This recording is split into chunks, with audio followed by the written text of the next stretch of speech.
Hello, my name is Asim Mishra.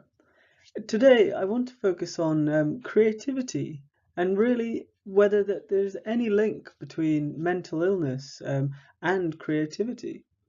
I've always found creativity quite fascinating, almost along the same lines as consciousness, our ability to create ideas out of seemingly nothing. Many people define creativity as the ability to perceive the world in new ways, to find hidden patterns, to make connections between seemingly unrelated things, and to generate solutions. But the romantic notion that mental illness and creativity are linked is so prominent in the public consciousness that it's really challenged.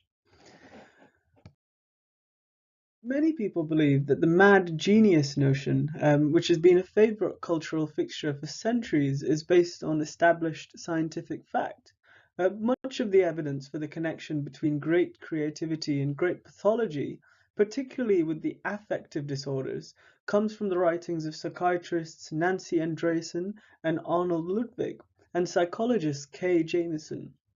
However, their work showing a link between mental illness and creativity has more recently been criticized on the grounds that they involve small, highly specialized samples with weak and inconsistent methodologies and a strong dependence on subjective and anecdotal accounts, making it quite weak evidence in the current day and age.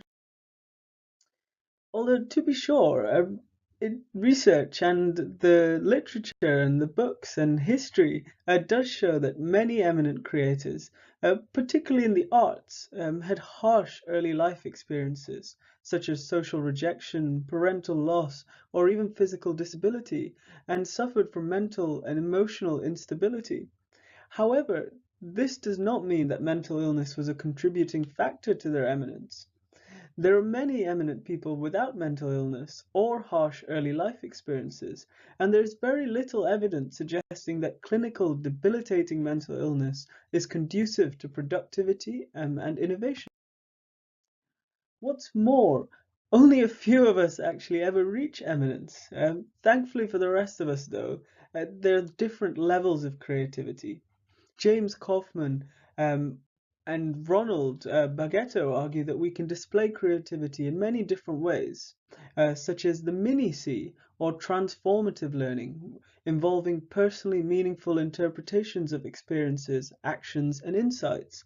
Little c, which we can think of as everyday problem solving and creative expression.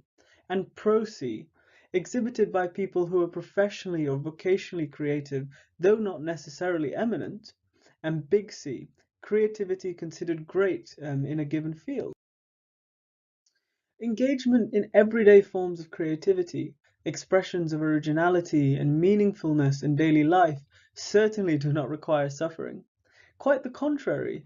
Dr. Pringle, for example, found that people who engaged in everyday forms of creativity, such as making a collage, taking photographs, or publishing in a literary magazine, tended to be more open-minded, curious, persistent, positive, energetic, and were found to be intrinsically more motivated by their activities. Those scoring high in everyday creativity also reported feeling a greater sense of well-being and personal growth compared to their classmates who engaged less in everyday creative behaviors. Creating can also be therapeutic for those who are already suffering. For instance, there is research that shows that expressive writing increases immune system functioning, and the emerging field of post-traumatic growth is showing how people can turn adversity into creative growth. So, is there any germ of truth to the link between creativity and mental illness? The latest research suggests there is something to the link, but the truth is perhaps actually much more interesting. So, in a recent report based on a 40-year study of roughly 1.2 million Swedish people, Simon Kjaga and colleagues found that with the exception of bipolar disorder, those in scientific and artistic occupations were not more likely to suffer from psychiatric disorders. So, essentially, full-blown mental illness did not increase the probability of entering a creative profession. Even with the exception of bipolar disorder, it only showed a very small effect size of 8%. What was striking, however, was that the siblings of patients with autism and the first-degree relatives of patients with schizophrenia, bipolar disorder, and even anorexia nervosa were significantly overrepresented in creative professions. Could it be then that the relatives inherited a watered-down version of the mental illness, which was conducive to creativity while avoiding the aspects that were debilitating? Well, research supports the notion that psychologically healthy biological relatives of people with schizophrenia have unusually creative jobs and hobbies and tend to show higher levels of schizotypal personality traits compared to the general population. Note that schizotypal personality traits refers to schizotypy and is not schizophrenia. Schizotypy consists of a constellation of personality traits that are evident in some degree in everyone. Schizotypal traits can generally be broken down into positive and negative traits. The positive traits include unusual perceptual experiences, thin mental boundaries between self and others, impulsive nonconformity, and magical beliefs, whereas the negative schizotypal traits tend to involve more cognitive disorganization, physical and social anhedonia and withdrawal, there is difficulty experiencing pleasure from social interactions and activities that are enjoyable for most people.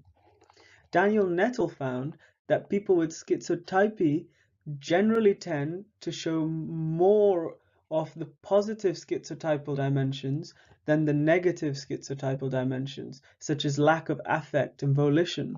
And this actually has very important implications for creativity. Some other researchers, Mark Beatty and Adrian Furnham, found that the unusual experiences and the impulsive nonconformity dimensions of schizotypy, i.e. the positive traits, but not the cognitive disorganization and dimension.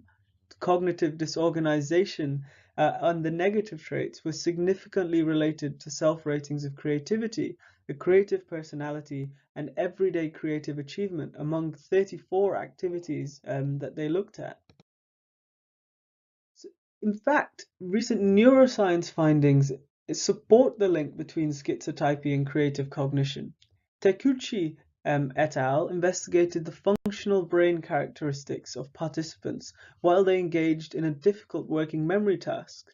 Importantly, none of their subjects had a history of neurological or psychiatric illness, and all had intact working memory abilities. So, participants were asked to display their creativity in a number of ways. For example, generating unique ways of using typical objects, or imagining desirable functions in ordinary objects, and imagining the consequences of unimaginable things happening. The researchers found that the more creative the participant, the more they had difficulty suppressing the precuneus while engaging in an effortful working memory task. The precuneus is the area of the default mode network that typically displays the highest levels of activation during rest, when a person is not focusing on an external task. The precuneus has been linked to self-consciousness, self-related mental representations, and the retrieval of personal memories. So how is this conducive to creativity? So what's the link here? Well, according to researchers, such an inability to suppress seemingly unnecessary cognitive activity may actually help creative subjects in associating two ideas represented in different networks. So prior research actually shows a similar inability to deactivate the precuneus among schizophrenic individuals and their relatives, which raises the intriguing question. What happens if we directly compare the brains of creative people against the brains of people with schizophrenia? Enter a very recent study by Andreas Fink and colleagues. Consistent with the earlier studies, they also found an association between the ability to come up with original ideas, i.e. being creative, and the inability to suppress activation of the precuneus during creative thinking. So as the researchers note, the findings are consistent with the idea that the more creative people include more events or stimuli in their mental processes than less creative people. But crucially, they found that those scoring high in schizotypy showed a similar pattern of brain activations during creative thinking as the highly creative participants, supporting the idea that overlapping mental processes are implicated in both creativity and psychosis proneness. It seems that then the key to creative cognition is opening up the floodgates and letting in as much information as possible. Because you never know, sometimes the most bizarre associations can turn into the most productively creative ideas. Indeed, Shelley Carson and her colleagues found that the most eminent creative achievers among a sample of Harvard undergrads were 7 times more likely to have reduced latent inhibition. So now we hit on another topic. What is latent inhibition? Well, latent inhibition is a filtering mechanism that we share with other animals, and it's tied to the neurotransmitter dopamine. A reduced latent inhibition allows us to treat something as novel, so no matter how many times we've seen it before and tagged it as irrelevant. Most people are able to ignore the constant stream of incoming stimuli, but this capability is reduced in those with low latent inhibition. So prior research shows a link between reduced latent inhibition and schizophrenia. But as Shelley Carson points out in her shared vulnerability model, vulnerable mental processes such as reduced latent inhibition, preference for novelty, and hyperconnectivity can interact with protective factors such as enhanced fluid reasoning, working memory, cognitive inhibition, and cognitive flexibility to enlarge the range and depth of stimuli available in conscious awareness to be manipulated and combined to form novel and original ideas. Which brings us back round full circle to the real link between creativity and mental illness. It seems to be that the latest research is suggesting that mental illness may be most conducive to creativity indirectly by enabling the relatives of those inflicted to open their mental floodgates, but maintain the protective factors necessary to steer that chaotic but potentially creative storm. Thank you very much for listening.